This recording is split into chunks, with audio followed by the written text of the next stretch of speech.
ini hanya untuk mereka yang punya logika. Bagi yang tidak punya logika, skip aja. Penelusuran aliran dana ke FPI bisa jadi sebuah jalan masuk ke arah pembongkaran jaringan kekuatan yang ingin menghancurkan Indonesia. Pusat Pelaporan dan Analisis Transaksi Keuangan (PPATK) kurang dari 2 pekan lalu memulai pemeriksaan aliran dana ke rekening FPI dan pihak-pihak yang terkait. Pada awalnya kita mendengar hanya sekitar 50-an rekening yang dibekukan untuk diperiksa. Tapi sekarang jumlah rekening yang diperiksa sudah mencapai sekitar 90-an. FPI sendiri sudah kelihatan panik. Munarman dengan sembarangan menyatakan bahwa tindakan ini akan mendorong rush money. Dia menakut-nakuti bahwa pembekuan rekening-rekening FPI akan menimbulkan kepanikan masyarakat sehingga masyarakat berbondong-bondong menarik uang dari bank. Ini tentu menggelikan. Mengapa juga para nasabah bank harus ketakutan? Apakah dalam bayangan Munarman, kita ini, para nasabah bank, akan juga takut bahwa rekening kita akan diblokir? Yang perlu panik kan adalah mereka yang selama ini menampung uang untuk penggunaan kegiatan FPI.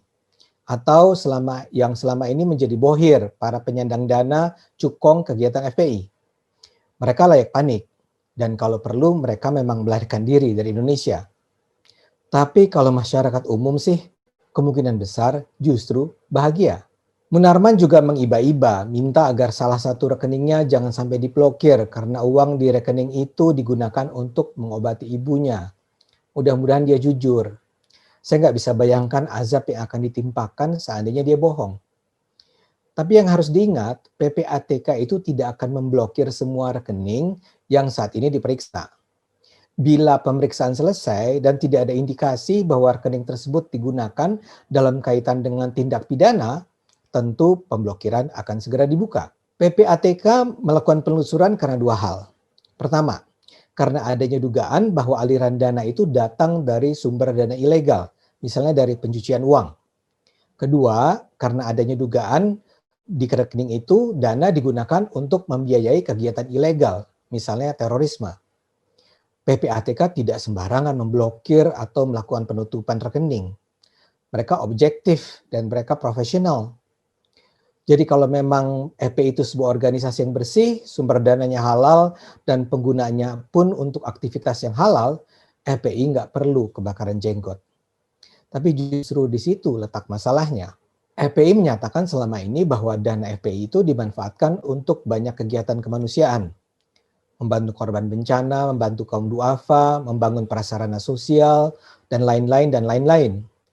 Ya kalau memang hanya itu kegiatan FPI, nggak ada yang perlu ditakutkan.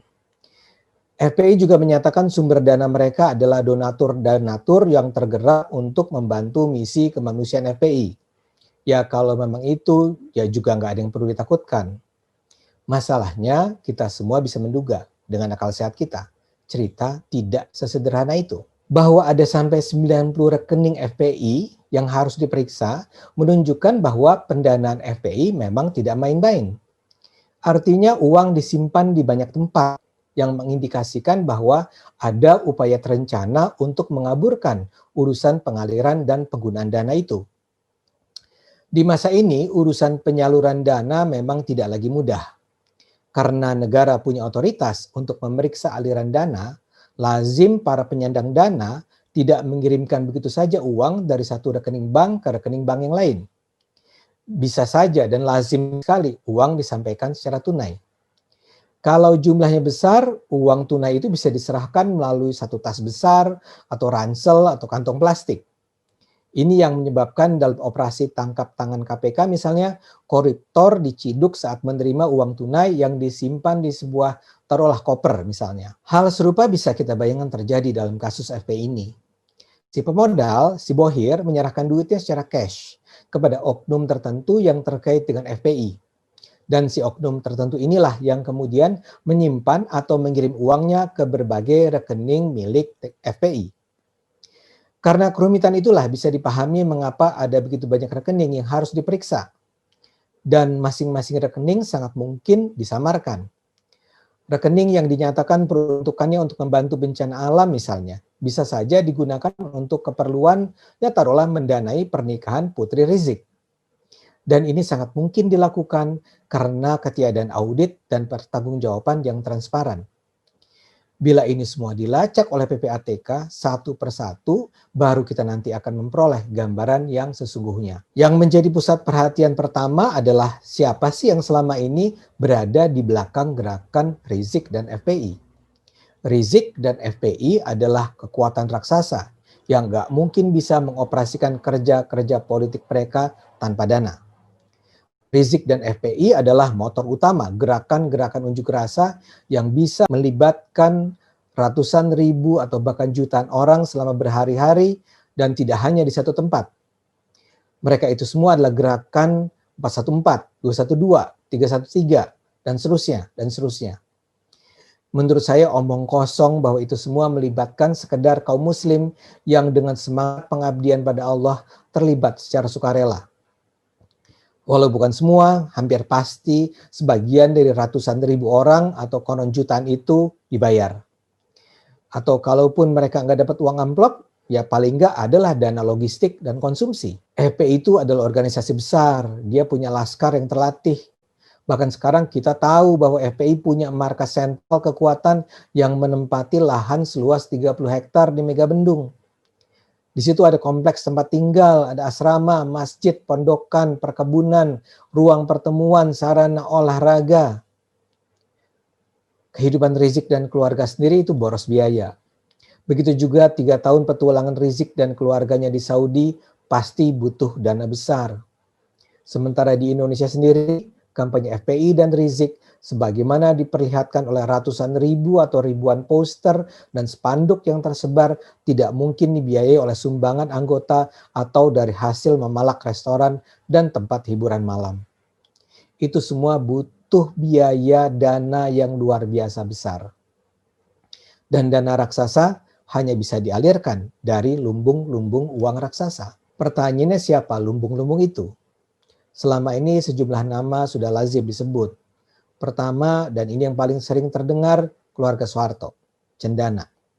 Kedua, keluarga SBY, Cikeas. Ketiga, dinasti JK.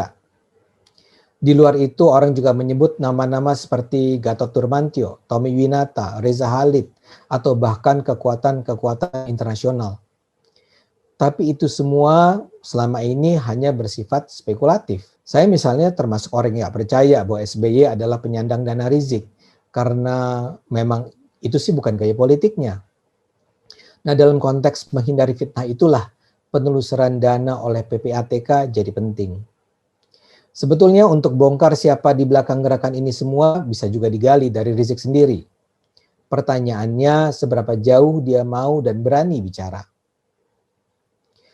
Kita tentu berharap aparat hukum bisa menekannya agar bisa jujur mengungkapkan konspirasi di belakang dirinya. Tapi kan kata-kata ya hanya berhenti pada kata-kata. Hasil penelusuran dana ini bisa digunakan untuk jadi bukti berikutnya. Karena itu pemeriksaan aliran dana FPI ini bila berhasil bisa membawa kita pada fakta yang teramat penting. Pembongkaran aliran dana ini bisa membuka mata kita tentang siapa penjahat-penjahat sesungguhnya yang ingin menghancurkan Indonesia.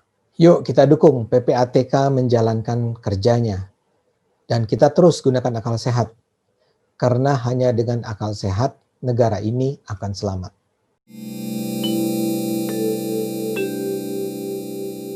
Video ini hanya untuk mereka yang punya logika. Bagi yang tidak punya logika, skip aja.